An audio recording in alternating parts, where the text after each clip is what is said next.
नमस्कार दोस्तों, आपका हमारे चैनल पर स्वागत है। आज हम एक जनवादी कवि के रूप में उदय प्रकाश के काव्य पर चर्चा करेंगे।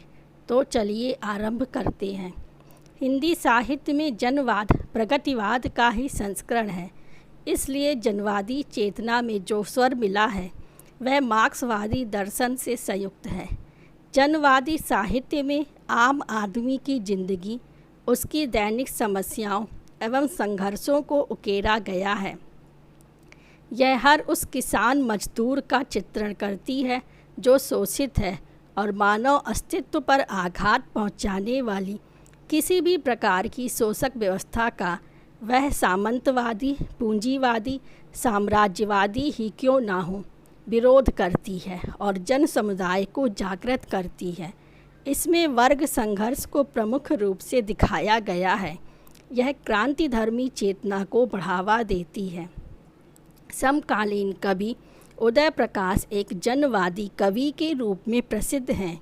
उनकी कविताओं में आज के आम आदमी की दयनीय दशा का चित्रण हुआ है। वे शोषित, पीड़ित, श्रमशील व्यक्ति का पक्ष लेते हुए उनकी मूक वेदना को अभिव्यक्त करते हैं। सुनो कारीगर कविता संग्रह में कवि उस जख्मी कारीगर की दयनीय स्थिति के बारे में लिखता है जो शोषण की मार से आहत है। एक वानगी देखिए कि इमारत हिल रही है ज़ोर ज़ोर से, क्योंकि 300 मील दूर गांव में अपनी झिलंगी खटिया पर पड़ा हुआ कारीगर घास रहा है ज़ोर ज़ोर से। इसी प्रकार मालिक के सारे कारनामों का भंडाफोड़ किसनिया कहारिन, मार खाते सुरजा नौकर आदि के माध्यम से मालिक आप नाहक नाराज हैं कविता में किया गया है। एक वानगी देखिए, मैं ठीक कह रहा हूँ मालिक, आप नाहक नाराज हैं। भूल जाइए बिल्कुल उन चीज़ों को जिन पर हुक्म नहीं चलता आपका। आखिर हवा किसनिया कहारिन तो है नहीं मालिक, जो कराहती हुई चौका वासन करे आपका। बाल्टी भर भर पानी छत तक चढ़ाए। धूप सुरजा नहीं है मालिक, जिसे आप अपनी बैठक में उकड़ू बैठाकर गरियाते रहें और पीटते रहें। इस तरह वे शोषकों को चेतावनी देना चाहते हैं कि वह जनसाधारण को भ्रम में रखकर अब और अधिक दिनों तक उनका शोषण नहीं कर सकते।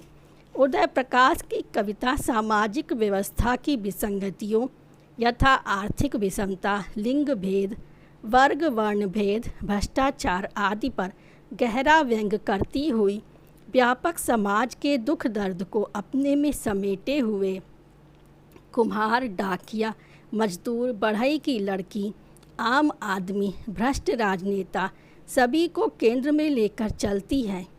ठेकेदार कारीगरों का शोषण किस तरह करता, इसकी वानगी सुराही कविता में देखिए।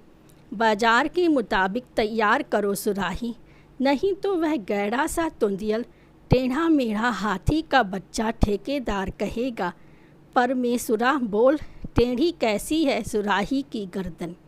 कवि उदय प्रकाश ने शोषित, पीड़ित, उपेक्षित स्त्रियों की दयनीय दशा की ओर भी हमारा ध्यान आकर्षित किया है। उनकी पंचनामे में जो दर्ज नहीं, औरतें, तपस्या आदि कविताओं में स्त्री शोषण की परत खुलती नजर आती है। वे स्त्री भ्रूण हत्या को स्पष्ट करते हुए कहते हैं, हजारों लाखों छुपती हैं गर्भ के अंधेरों में। इस दुनिया में जन्म लेने से इनकार करती हुई वहाँ भी खोज लेती हैं उन्हें भेदियाँ ध्वनि तरंगे, वहाँ भी भ्रूण में उतरती है हत्यारी कटार। कवि उदय प्रकाश ने आज की झूठी स्वार्थी राजनीति पर व्यंग कर आम जनता की पीड़ा को अभिव्यक्ति दी है। इस राजनीतिक व्यवस्था में आम जनता की स्थिति पैरों तले रौंदे जाने तक, यानी शोषित होने तक नियतिरत है। दो हाथियों की लड़ाई कविता में उदय प्रकाश कहते हैं, दो हाथियों की लड़ाई में सबसे ज़्यादा कुचली जाती है घास, जिनका हाथियों के समूचे कुनबे से कुछ भी लेना देना नहीं। जंगल से भूखी लौट जाती है गाय और भूखा सो जाता है घर में बच्चा। कवि उदय प्रकाश जन के पक्षधर हैं। वे चाहते हैं कि मनुष्य को मानवोचित जीवन प्राप्त हो और शोषण मुक्त समाज व्यवस्था स्थापित हो। इसलिए वे इस वर्ग से अपना जुड़ाव प्रकट करते हैं। मैं तुम्हारे साथ हूँ, तुम्हारी पुकार की उंगलियाँ थाम कर चलता चला जाऊँगा तुम्हारे पीछे पीछे। कवि उदय प्रकाश शोषक वर्ग के विरुद्ध अपना आक्रोश ही नहीं व्यक्त करते, बल्कि क्रांति की उद्घोषणा भी करते हैं। वे प्रजा ही वास्तविक सरकार है, इसको उद्घोषित करते हैं। सुना उन्होंने सुना, अंतिम समय उन्होंने साफ साफ सुना। चबूतरे के चारों तरफ शोर उठ रहा था, हम सरकार हैं। कवि उदय प्रकाश को आशा है कि आज का वर्तमान समय बदल जाएगा, सारी समस्याएं समाप्त होंगी और एक शोषण मुक्त समाज व्यवस्था स्थापित होगी। वह उगते सूर्य को दिखाकर अपनी इसी आस्था में भविष्य की कल्पना प्रकट करते हैं। बच्चा देख लेता है, वह ताली पीट कर उछलता है, देखा माँ देखा, उधर अभी सुबह हो जाएगी। इस प्रकार कवि उदय प्रकाश एक जनवादी कवि हैं। उन्होंने अपनी कविताओं में सामान्य मनुष्य के उत्पीड़न यातना को अभिव्यक्त कर सामूहिक चेतना को वाणी दी है और शोषण से मुक्ति का आह्वान किया है।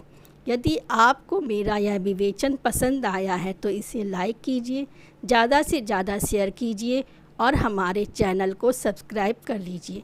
धन्यवाद।